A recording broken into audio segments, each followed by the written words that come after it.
क्या आप कभी भी किसी एक ऐसी जगह पे जाना चाहोगे जहां 50,000 से ज्यादा लोगों की डेथ हुई हो और पता नहीं कितनी डेथ हुई हो, लेकिन 50,000 का एक आंकड़ा आपके सामने हो, कितनों की डेथ हुई है? क्या आप ऐसी जगह पे कभी जाना चाहोगे? वैसे ही ये कहानी आज है एक ऐसी जगह के बारे में जहां मानो ना मानो कि बहुत ज्यादा डेथ हुई है। 50,000 से ज्यादा डेथ, लंबी देहार माइंस, जिसके बारे में मैंने पहले भी एक अपना एक रियल हॉरर इंसिडेंट बना रखा है। वो यहाँ कहीं आ रहा होगा, यूट्यूब पे उसका थंबनेल आ रहा होगा स्क्रीन पे, उस पर भी जाके देख लेना, वीडियो के एंड पे भी आ जाएगा वो। बट ये जो किस्सा है ये मेरा एक दोस्त के साथ हुआ है। दोस्त भी नहीं, मतलब मेरा जूनियर था वो कॉलेज में, ठीक है। हाँ, इसलिए क्योंकि वो निकल गया कॉलेज से, अब ऑब्वियसली उसके यहाँ से इतना गलत इंसिडेंट हुआ वो। अब कहानी शुरू होती है, लंबे दिहार की हिस्ट्री बताता हूँ पहले। देखो, जो लंबे दिहार माइंस है ना, ये एक चूना पत्थर की माइन है, ठीक है। और यहाँ पे 50,000 लोगों का एस्टिमेट है कि उनकी यहाँ पे डेथ हुई थी ड्यू टू कफिंग, सांस ना आना, अच्छा पानी ना मिलना, और भी बहुत सारे रीजंस हैं। उसके बारे में तुम किसी और वीडियो में देख लेना जो एग्जैक्ट डिटेल्स हैं, या मैं ही कभी और फ्यूचर में बना दूंगा। बट लंबे दिहार माइंस में 50,000 लोगों की डेथ होती है, तो मतलब उस जगह को हॉन्टेड माना जाता है, और वो इंडिया के I guess top 10 haunted places में से भी एक प्लेस होल्ड करती है। तो है तो वो जगह स्पूकी, दिन में वहां पे कुछ नहीं लगता, बट रात को वो जगह नर्क बन जाती है, ऐसा मेरा मानना है। और मैं गया भी हूँ, तो बिलीव मी व्हेन आई से दिस। अब होता क्या है, हम लोग एक दिन बैठे होते हैं अपने कमरे में। राहुल जो होता है मेरा जूनियर होता है, ये ऐसे आता है, हम लोग होते हैं थर्ड ईयर में, ये होता है फर्स्ट ईयर में। ये आता है कि भैया मेरे को यहाँ के बारे में, एक डरावनी जगह है लंबी दिहार में, तो उसके बारे में कुछ बताओ आप।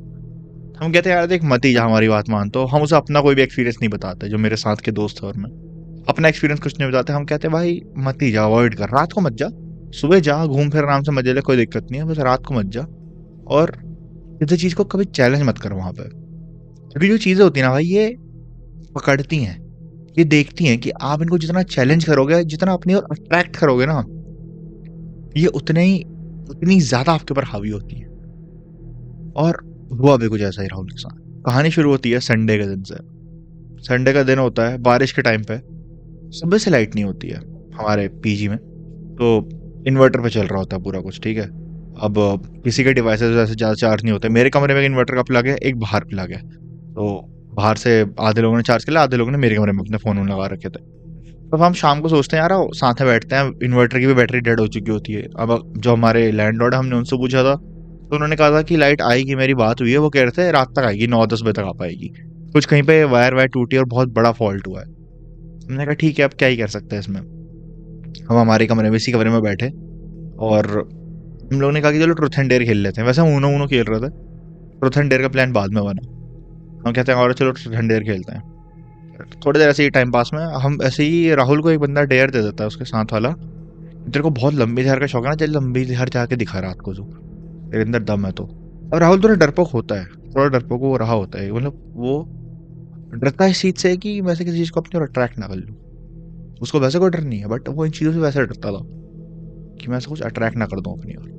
तो हम भी वो कहते हैं कि भाई मत दो, ऐसी चीजें मत दो, कि जो फालतू वाली चीजें कुछ वैसे दे दो, आपस वाली, ऐसी वाली चीजें मत दे। तो राहुल को वो नहीं देता वैसे चीज, बट राहुल के दिमाग में आ जाती है वो बात।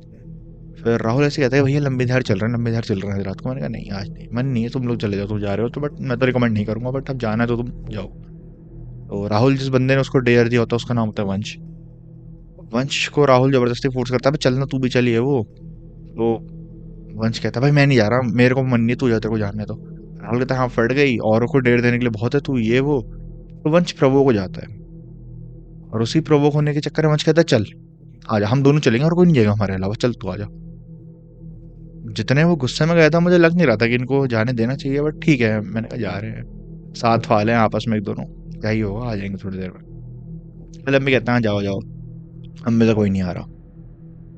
फिर कुछ देर बाद हम लोगों को लगता है यार ये बच्चे ही तो हैं, अभी फर्स्ट सेम के बच्चे हैं ये, खाली इनको कुछ हो जाए, यहाँ अभी आए हैं, 2 महीने नहीं हुए इनको यहाँ आए हुए, अभी इनके मिड सेम खत्म हुए हैं, खाली कुछ हो इनके साथ, वो सही नहीं है ना, और घर वाले भी अलग चीज टेंशन लेंगे। हमने कहा एक काम करते हैं, चलते हैं। तो मैंने अपना एक दोस्त था मेरा हर्ष, उसको मैंने बोला यार चला चलते हैं, वो देख लेते हैं, खाली सही नहीं रहता ऐसे रात को इन लोगों के साथ, बच्चे ही हैं ये।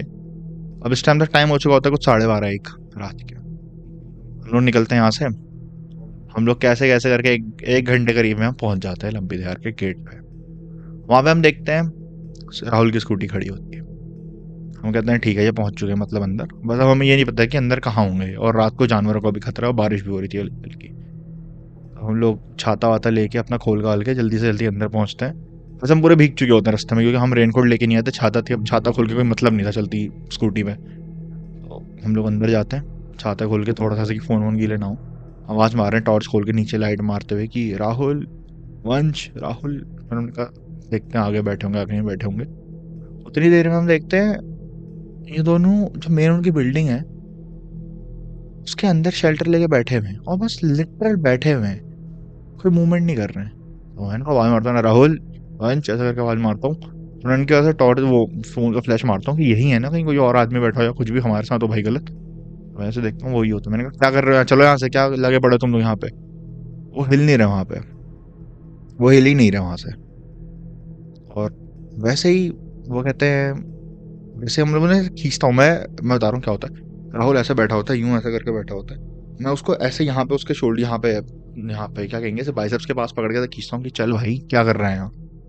तो वो ऐसा मुझे झटका देता है अचानक से, और कहता है, मेरे को बैठ रहे हैं दो। मैंने कहा बे ओ, पागलपंती मत कर, निकल यहाँ से चुपचाप, फालतू की यहाँ हवाबाजी करने की जरूरत नहीं है हमारे आगे, चल। किसी तरह उन दोनों को वहां से खींच खींच के बाहर पर ले जाते हैं। तो अब मैं हर्ष से कहता हूँ, तो वाली चला, इनको पीछे बैठा दे। मैं आप एक को पीछे मैं बैठा रहा, मैं राहुल को बैठा रहा हूँ, तो वंश को बैठा ले। बोला, ठीक है। हम बैठते हैं, वापस आते हैं शहर की तरफ। हमें ठंड बहुत लग रही थी क्योंकि बारिश हो रही थी। तो हमने कहा था हम ही चला लेते हैं, क्योंकि ये दोनों खाली गीले होंगे, बच्चे भी हैं, क्या है करना है ज्यादा। लेकिन हमें नहीं पता था हम क्या कर रहे हैं ये चीज, हमें नहीं पता था हम क्यों कर रहे हैं ये चीज। हम उन्हें लेके आए। अगले दिन हम आए सुबह सुबह, मतलब ये मानो 5-6 बजे करीब हम वापस अंदर आ गए थे शहर में ही। ये सब करते करते प्रोसेस ये सब करते करते बज गया था आराम से 3, 3:30, 4 करीब बज चुके थे सुबह के। तब तक हम उन्हें लेके वापस नीचे आ रहे थे, तो मतलब 5 बजे तक हम यहाँ अपने रूम पे पहुंच जाते हैं। तो मैं कहता हूँ तुम पागल हो गए हो, क्या कर रहे थे वहां पे ये वो। आप उतनी देर में राहुल कुछ नहीं बोलता है। राहुल उतरता है, चुपचाप अपने कमरे में जाता है, गेट लॉक करता है, सो जाता है। सो जाता है, पता नहीं क्या करता है, मुझे नहीं पता उसको क्या करता है वो, सच बताऊं तो। वंश कहता है कि यार भैया, ये कुछ अजीब हरकतें कर रहा था वहां पे। मैंने कहा अजीब हरकतें कर रहा था मतलब। वंश कहता है कि हम लोग वहां पहुंचे, तो मैं उसको कह रहा था, कहा अरे भाई तेरे को गलती गलती में चैलेंज कर दिया, सीरियस मत हो, नहीं जा रहे, कोई इतनी टेंशन नहीं, यहीं से तेरे को कुछ करना है देख ले, निकलते हैं, इतना मत वो कर। कह रहा भैया, ये उस टाइम पे कहने लगे थे नहीं तू अब आ, तू अब आ, और ये प्रवोक करने लग गया था हर चीज को।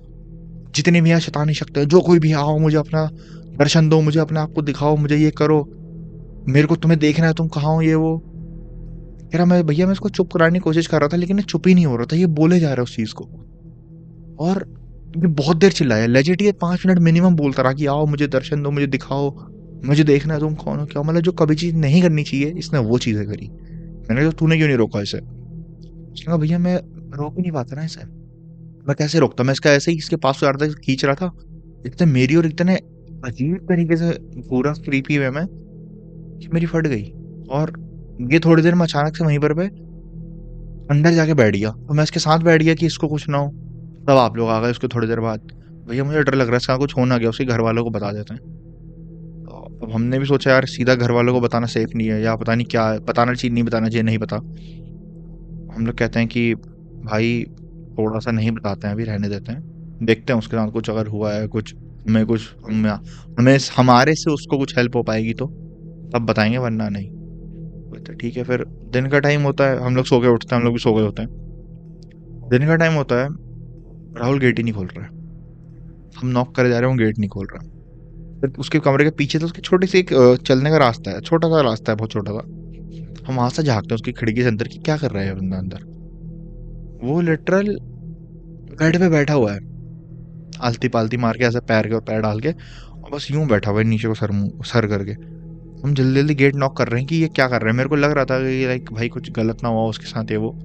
तो हमने अपने लैंडलॉर्ड को बोल के उसके पेरेंट्स को कॉल करवा दिया था कि ये कुछ अजीब बिहेव कर रहा है ये वो, आप एक बार देख लीजिए आके। उसके पेरेंट्स भी ज़्यादा दूर नहीं रहते थे, वो यहाँ से कुछ 300 किलोमीटर करीब दूर रहते थे वो। तो वो भी आते हैं, 5 घंटे करीब में पहुंचते हैं वो लोग भी यहाँ। वो लोग नॉक करते हैं, राहुल तब भी गेट नहीं खोल रहा है। फिर इवेंचुअली क्या होता है, गेट को ऐसे लाइक धक्का दे देके उसकी कुंडी तोड़ जाती है।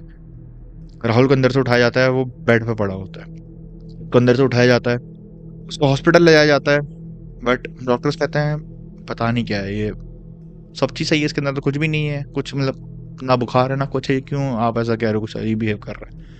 लेकिन उनके उसके जो पेरेंट्स होते हैं, वो एक किसी एक बाबा को जानते थे, एक किसी साधु बाबा को या तांत्रिक कह लो आप, उनको जानते थे।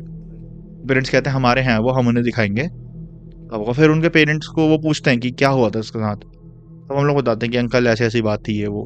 तो वो कहते हैं कि यार तुम लोग कैसी कैसी चीजें कर रहे हो। हमने कहा अंकल हम लोग नहीं कर रहे थे। अब पेरेंट्स को गुस्सा ऑब्वियसली, वो उसको लेके निकल जाते हैं। फिर कुछ दिनों बाद यह पता चलता है कि राहुल का उन्होंने नाम भी कटवा दिया कॉलेज से, और उसे ले गए वापस घर। और उसका सामान भी लेने नहीं आया, उसका सामान वामान सब यहीं पड़ा हुआ था। तो हमें भी लगा यार ये क्या चीज़ है, ऐसा क्यों करा होगा उन्होंने। हमें जानना था कि हुआ क्या है। हमने राहुल के नंबर पे कॉल करते थे, वो फोन नहीं उठाता था। तो ऐसे ही एक दिन हमें एक हिंट मिला। हिंट क्या मिला, राहुल के घर के बगल में एक बंदा रहता था, एक आदमी टाइप्स। वो यहीं कहीं कॉलेज के आसपास है, इसको एक इनका एक म्यूचुअल फ्रेंड था, वो जानता था। तो हमारी उससे बात होती है। तब वो कहता है कि भाई उसके साथ बहुत गलत हो रहा था, और रात को चिल्ला रहा था, चीखता था, वो अपने आप को नोचता था। तो उसके घर वालों ने उसको तांत्रिक को दिखाया। एंड उस साधु ने भी कहा कि इसकी बचने की चांसेस नहीं, इसके बचने की उम्मीद बहुत कम है, क्योंकि इसने जैसे वहां पे चिल्लाया है और जो इसने करा है, इसका बचना मुश्किल है। बट बच भी सकता है अगर भगवान ने कृपा बनाए रखी तो। उन लोगों ने राहुल को एक कमरे में बंद करके रखा हुआ था। उसका हवन अवन हुआ, उसकी बहुत पूजा पाठ भी, ऐसा उन्होंने बताया मुझे, जो उनके नेबर थे, जितना उन्हें पता था। फिर इवेंचुअली वो ठीक हो गया। ठीक क्या हो गया, वो ज्यादा बात बात नहीं करता था किसी से।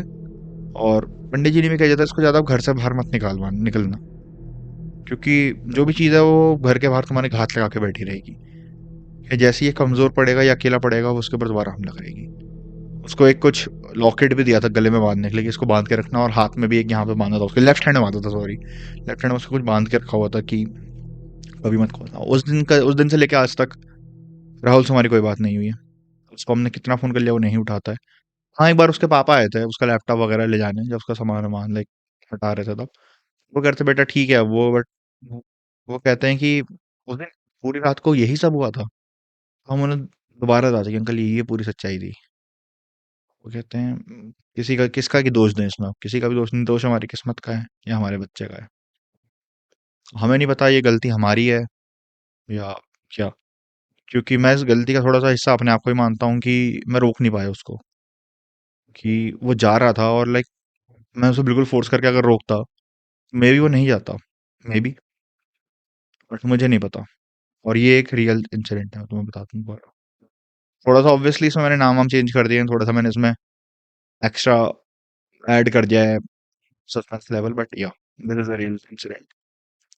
और उम्मीद करता हूँ आपको ये कहानी अच्छी लगी होगी। लंबे दहर की कहानी आपको अगर पता है तो आपको ये कहानी जरूर अच्छी लगनी चाहिए, ऐसा मेरा मानना है।